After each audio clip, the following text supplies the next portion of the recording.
Anya Selwyn clutched the wilting rose, its petals a mockery of the vibrant hope she'd felt just hours ago. The cafe, now empty save for the sympathetic gaze of the barista, amplified the silence of her broken heart. Preston's words, sharp as winter ice, echoed in her mind. "You're just not dazzling enough, Anya. Not for me. Not for Christmas." She'd spent weeks preparing, weeks dreaming of a future that had just shattered into a million frosty shards. Her hands trembled. Her eyes burned with unshed tears. The empty chair opposite her was a monument to her failure to connect, a stark reminder of her solitude. Every disappointment, every quiet evening spent alone, every whispered self-doubt coalesced into a crushing weight. She'd always believed in magic, in destiny, in the kind of love stories woven into the fabric of the old world. But tonight, the world felt devoid of all enchantment, leaving her shivering in its cruel, ordinary reality. The festive lights outside blurred through her tears, each twinkle a painful reminder of the joy she couldn't find. She'd always been a dreamer, her head filled with tales of ancient lords and fated lovers, of grand gestures and soul-deep connections. Now, she felt foolish, a relic in a world that had no use for such fragile fantasies. Her phone, heavy in her pocket, was silent. No concerned texts, no frantic calls, just the hum of her own desolation. The barista, a kind-faced woman named Ilara, quietly placed a steaming mug of spiced cider before her. "Some things," Ilara murmured, her voice soft as falling snow, "are simply not meant to be, dear. And sometimes that's a blessing in disguise." Anya merely nodded, unable to speak past the lump in her throat. A blessing? It felt like a curse, a bitter irony draped in tinsel and mistletoe. The snow outside began to fall heavier, a silent, swirling curtain drawing across the city, mirroring the blizzard within her soul. The scent of pine and cinnamon, usually so comforting, now felt suffocating. A cruel reminder of the cheer she couldn't share. She was tired, so profoundly tired of feeling like she was always on the outside looking in, always yearning for a warmth that eluded her grasp. The weight of the world pressed down on her, each breath a struggle against the rising tide of despair. She closed her eyes, wishing she could simply disappear, become one with the swirling snow outside. Her heart ached with a familiar persistent emptiness, a space that Preston had briefly promised to fill, only to leave it more cavernous than before. Her grandmother, a woman whose wisdom had always been a beacon, used to say that the darkest night held the promise of the brightest dawn. But tonight, the darkness felt absolute, impenetrable. She remembered her grandmother's stories of the Shadowkin, ancient beings who moved through the world unseen, their lives interwoven with destiny, their hearts bound by powerful, eternal magic.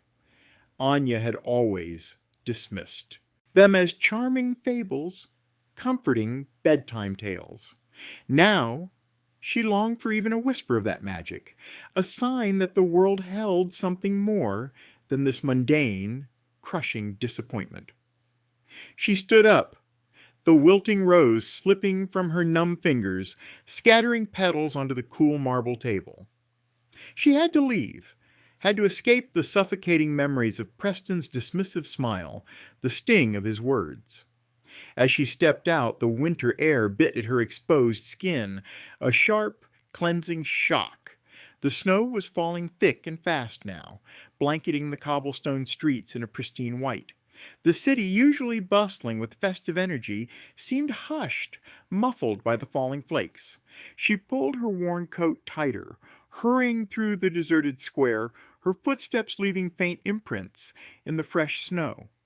A shiver, not entirely from the cold, ran down her spine. The air felt charged, almost otherworldly, The familiar landmarks seemed altered, transformed by the ethereal glow of the streetlights filtering through the snow. This wasn't just a snowstorm. It felt like a veil, a shimmering curtain between worlds. And then she saw him. He emerged from the swirling snow, a silhouette of impossible grace and power. Tall, lean, with a presence that commanded attention even in the heart of a blizzard, he seemed to defy the very elements. His cloak, dark as midnight, billowed around him, edged with intricate silver embroidery that seemed to shimmer with an inner light. His hair, black as a raven's wing, was dusted with snowflakes, framing a face that was both devastatingly handsome and etched with an ancient sorrow. His eyes, when they met hers, were the color of twilight, deep and fathomless, holding an intensity that stole her breath. He moved with a predator's silent efficiency, yet there was a stillness about him, a profound quietude that drew her in. She couldn't look away, mesmerized by the sheer force of his being. He was everything Preston wasn't: powerful, mysterious, undeniably compelling. He was a creature from the very legends her grandmother had whispered, a being woven from shadow and starlight. For a moment she forgot her heartbreak, forgot the stinging rejection, forgot everything but the magnetic pull of his gaze. He stopped a few feet from her, the falling snow seeming to part around him, leaving him untouched. A faint scent of old parchment and something wild, like frost-kissed pine and distant embers, reached her. It was intoxicating, dangerous, and utterly captivating. He inclined his head slightly, a gesture of old-world courtesy, and a voice, deep and resonant as a cello, cut through the quiet hum of the snowfall. "Can I help?" he whispered. His words not a question, but an offering, a subtle vibration that settled deep within her bones. Anya stared, utterly speechless. The raw grief that had consumed her moments before seemed to recede, replaced by a bewildering mix of awe and trepidation. I don't know," she managed, her voice a fragile whisper against the vast silence of the snow-laden night. I think I'm lost." A ghost of a smile, almost imperceptible, touched his lips, a fleeting glimpse of something ancient and knowing. "Lost," he repeated, the word rolling off his tongue with a melodic grace. A poignant state for a night such as this.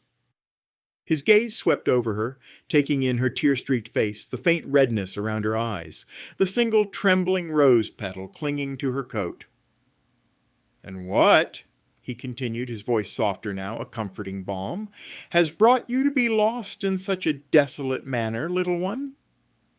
The little one stung, yet it also held an unexpected tenderness, a paternal concern that surprised her. "A failed date," she blurted out, the words tumbling out before she could stop them. "He said I wasn't dazzling enough." The sorrow in his eyes deepened, a flicker of something akin to understanding, perhaps even pity. "Dazzling," he mused, the word sounding foreign, almost trivial when spoken by him. Beauty, true beauty, is often in the eye of the beholder, and rarely found in the superficial gleam that some men mistake for light. He extended a hand gloved in dark leather, offering it to her. It was a simple gesture, yet it held an unspoken promise, an invitation to step away from the desolate path she was on.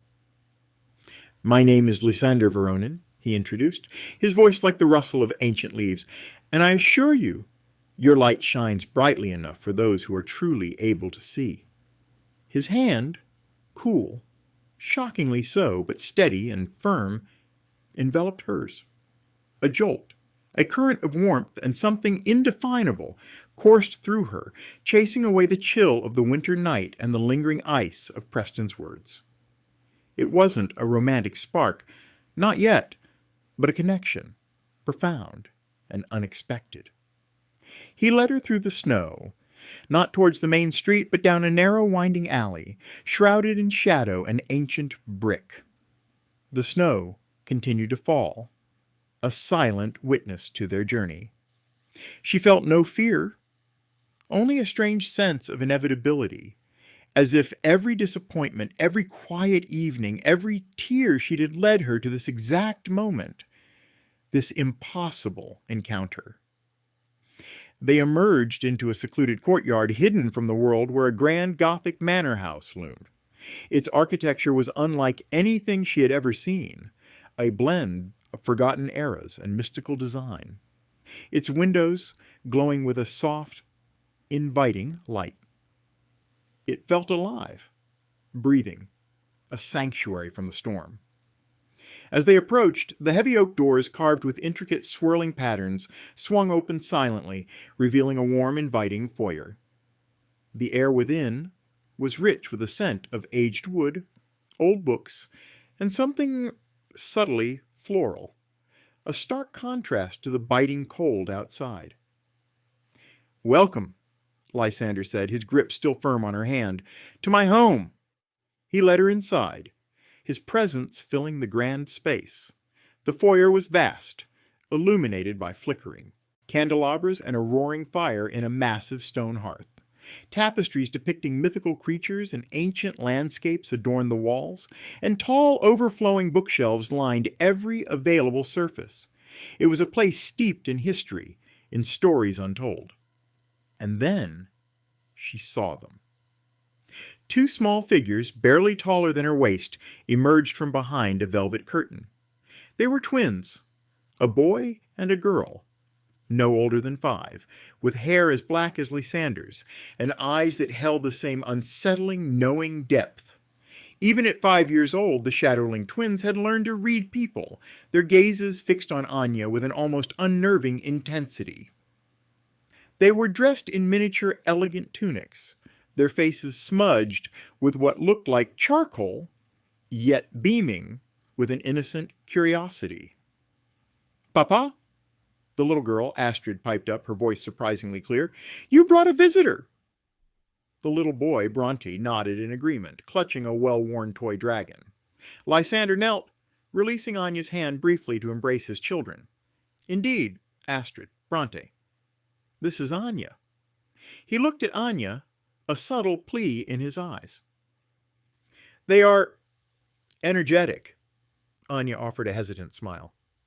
"Hello, Astrid, Bronte." The twins giggled, their eyes sparkling with mischief. "You're sad," Bronte observed, his little brow furrowed. "Did someone hurt your feelings?" Anya's breath caught.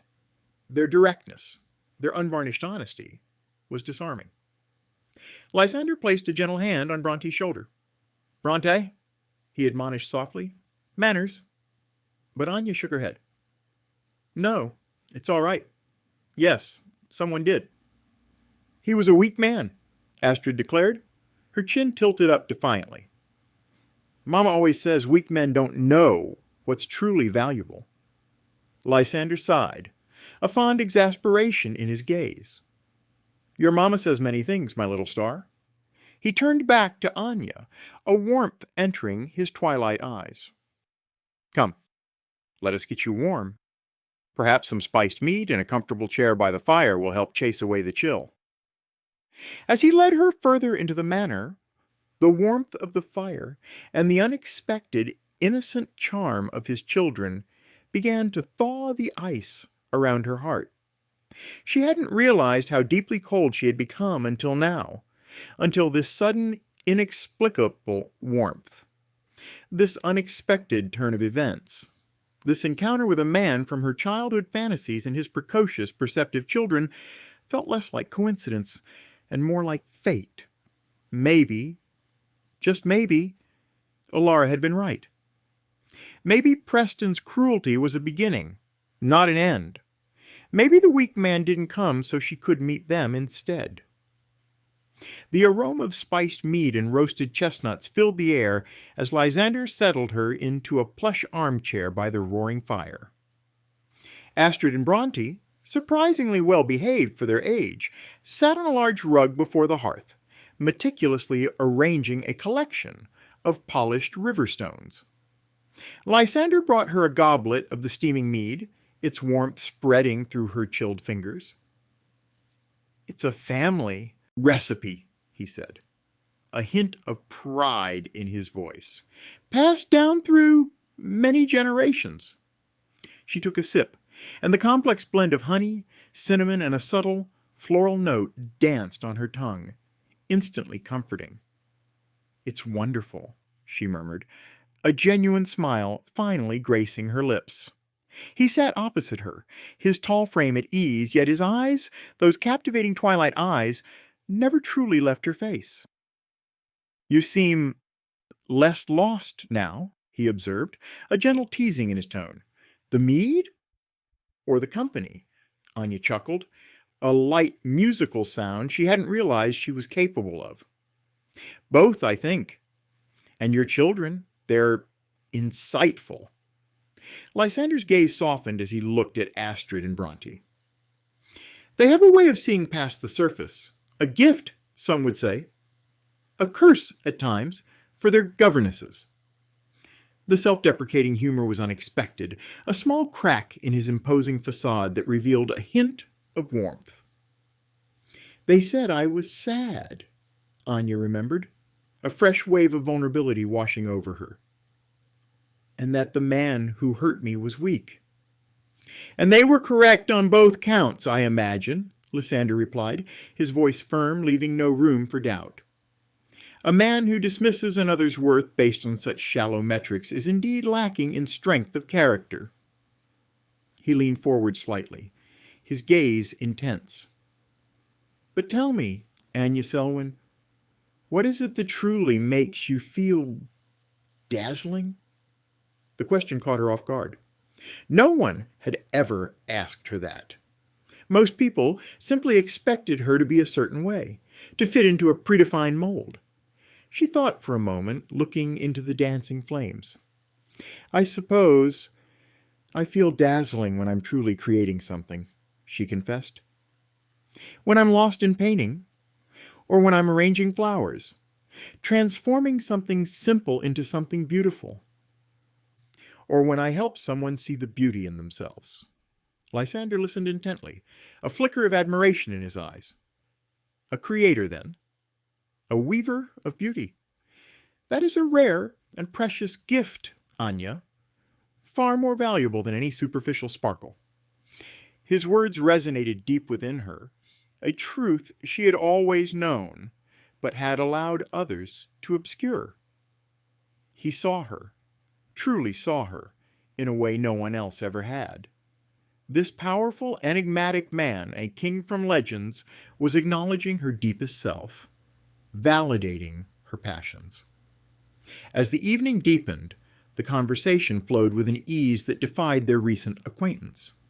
Lysander, usually reserved, found himself opening up to Anya in ways he hadn't in centuries. He spoke of his manor's history, of the ancient lineage he guarded, and of the unique challenges and joys of raising two very special, very curious children in a world that often misunderstood them. Anya, in turn, shared her dreams, her artistic aspirations, and the quiet yearning for connection that had long haunted her. She found herself confessing things she'd never voiced aloud, not even to her closest friends. There was an unspoken understanding between them, a deep resonance that transcended words. Astrid and Bronte, having finished their stone arrangements, now curled up by the fire, their little heads nestled against each other, fast asleep. Lysander watched them, a profound tenderness in his gaze. "They are a handful," he admitted, "but they are also my world." "They're beautiful," Anya replied softly, a warmth spreading through her chest, "and so full of life. They have a unique heritage," Lysander said, his voice dropping to a lower register. "Their mother, my late wife, was a Dajagr countess, a powerful sorceress of the ethereal plane. Their gifts are considerable.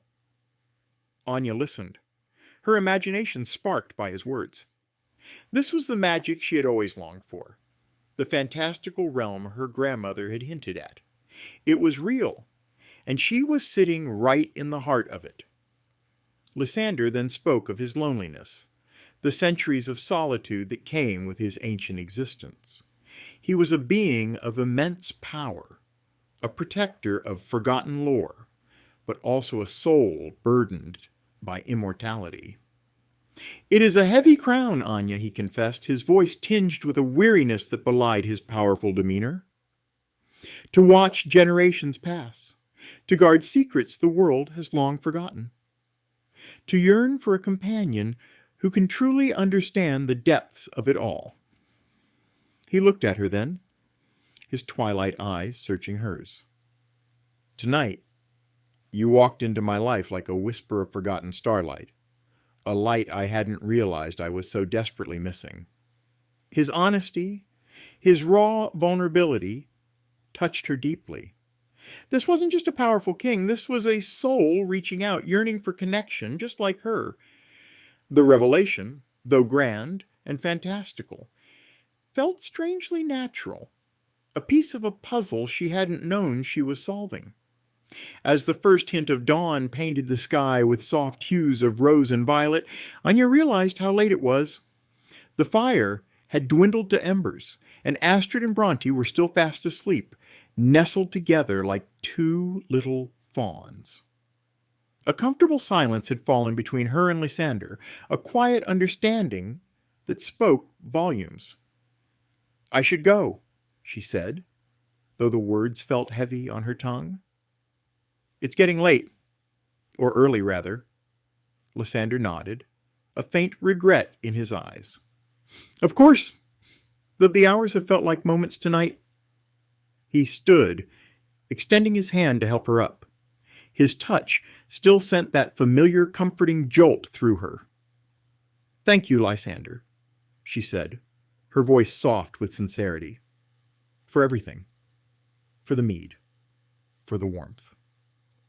For seeing me." He smiled, a genuine, heartbreakingly beautiful smile that transformed his ancient features.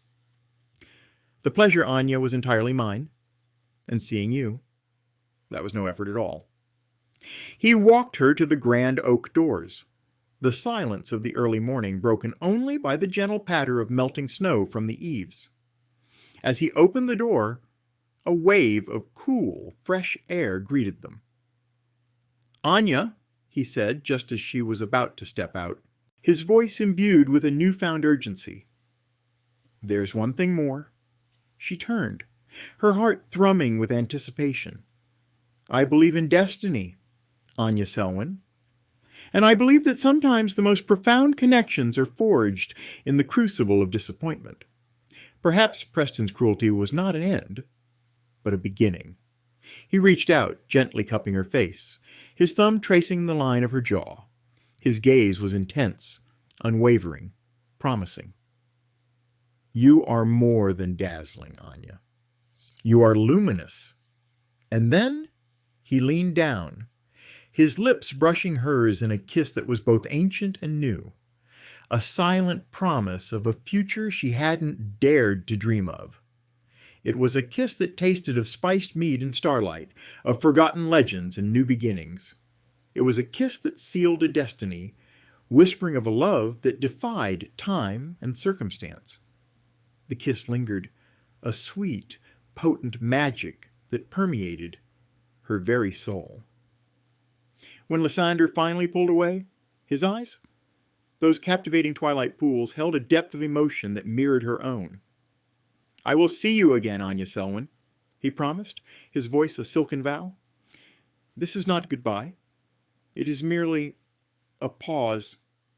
Anya could only nod, her mind reeling, her heart soaring. She felt light, ethereal, as if she could float on the morning air.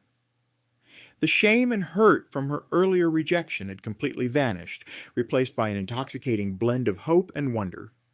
She stepped out into the crisp dawn air, the world transformed. The snow, once a symbol of her desolation, now sparkled like a million diamonds, reflecting the nascent light of the sun. The city, slowly awakening, held a new kind of beauty, a quiet promise. She walked, not with hurried steps of despair, but with a buoyant grace, her mind replaying every moment, every word, every subtle glance from Lysander. The wilting rose, forgotten at the cafe, was replaced by an inner bloom, a vibrant, resilient flower of hope. She thought of Astrid and Bronte, their innocent wisdom, their unvarnished honesty. Maybe the weak man didn't come so you could meet us instead.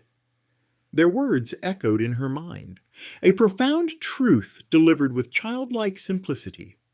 It was a high-contrast irony, indeed.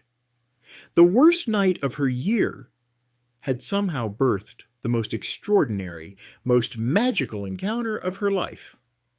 Preston's cruel dismissal had been the catalyst, the harsh winter wind that had blown her straight into the arms of destiny. She felt a profound sense of gratitude, not only for Lysander and his children, but for the unexpected turn of events, for the universe's strange, beautiful way of orchestrating her path.